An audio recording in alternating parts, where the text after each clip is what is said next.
রামনগরের ভূমিপুত্র হিসাবে রামনগরের তৃণমূল কংগ্রেসকে রক্ষা করা, রামনগরের মর্যাদাকে রক্ষা করবার জন্য আমরা কিন্তু ঐক্যবদ্ধ হই।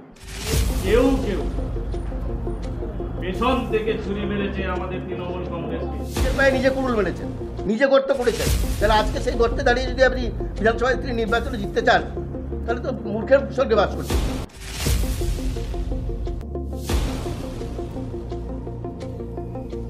লোকসভা নির্বাচনে কিছু নেতৃত্বের নিষ্ক্রিয়তা, প্রার্থী পছন্দ না হওয়া এবং তাদের আচরণ সাধারণ কর্মীদের পছন্দ হয়নি বলে সাধারণ কর্মীরা এই মুহূর্তে দ্বিধায় এবং দ্বন্দ্বে আছে। কোন নেতৃত্বকে তারা ভরসা করবে, কাকে সামনে রেখে আমাদের তৃণমূল কংগ্রেসের পতাকা নিয়ে লড়াই করবে, এই প্রশ্নচিহ্ন রামনগরে কিন্তু দানা বেঁধেছে। তাই রামনগরের ভূমিপুত্র হিসাবে রামনগরের তৃণমূল কংগ্রেসকে রক্ষা করা, রামনগরের মর্যাদাকে রক্ষা করবার জন্য আমরা কিন্তু ঐক্যবদ্ধ হয়েছি। এটাই হচ্ছে আমাদের মূল কারণ, এটাই হচ্ছে মূল কারণ।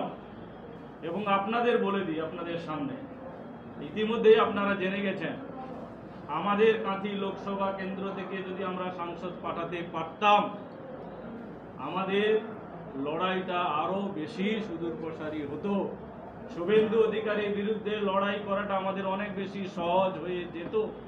কিন্তু কেউ কেউ পেছন থেকে ছুরি মেরেছে আমাদের তৃণমূল কংগ্রেসকে।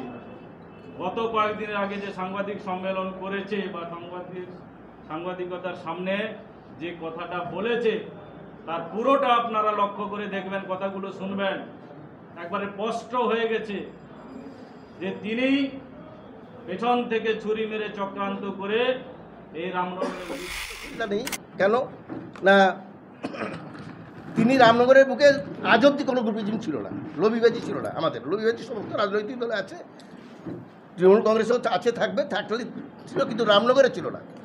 এই লবিবাজিটা তৈরি করেছেন তিনি নিজে, নিজের পায়ে নিজে কুড়ুল মেরেছেন, নিজে গর্ত করেছেন। তাহলে আজকে সেই গর্তে দাঁড়িয়ে যদি আপনি বিধানসভায় তিনি নির্বাচনে জিততে চান, তাহলে তো মূর্খের স্বর্গে বাস করছেন উনি। আমি বলবো চারবার নেত্রীর নির্দেশ মেনে নিয়ে আমরা জিতিয়েছি। যেটা আপনারা বলছেন যে চারবার বিধায়ক আপনারা মেনে নিলেন কী করে? মমতা ব্যানার্জি আমাদের নেত্রী, তার নির্দেশে আমরা চারবার বিধায়ককে জিতিয়েছি। কিন্তু তারপরে আমরা ত্রুটিগ্রস্ত, দেওয়ালে পিঠ থেকে গেছি। এখন আর তাকে জেতানোর মতন মানসিকতা নেই। এরকম একটা পরিস্থিতি তৈরি হয়েছে। তিনি যা ব্যবহার, যা দুর্ব্যবহার, যা আরম্ভ করেছেন, বিশেষ করে তার মমতা ব্যানার্জি কী করবেন, আমরা তার আগে থেকে সেই জন্য প্রস্তুতি নিচ্ছি যে যাতে আমরা রামনগরের কেউ কোনো একজন লোক এখানে টিকিট পাক। রামনগরে কি এমন কোনো লোক নেই যে বিধানসভায় দাঁড়িয়ে কথা বলার বা বিধানসভায় টিকিট পাওয়ার? জন্য চারবারের বিধায়ক হয়েছেন, কর্মীদের মনোবলকে নষ্ট করবেন। আমরা রামনগরের ভূমিপুত্র হয়ে রামনগরের তৃণমূল কংগ্রেসের নেতা হয়ে সেটা মেনে নেব?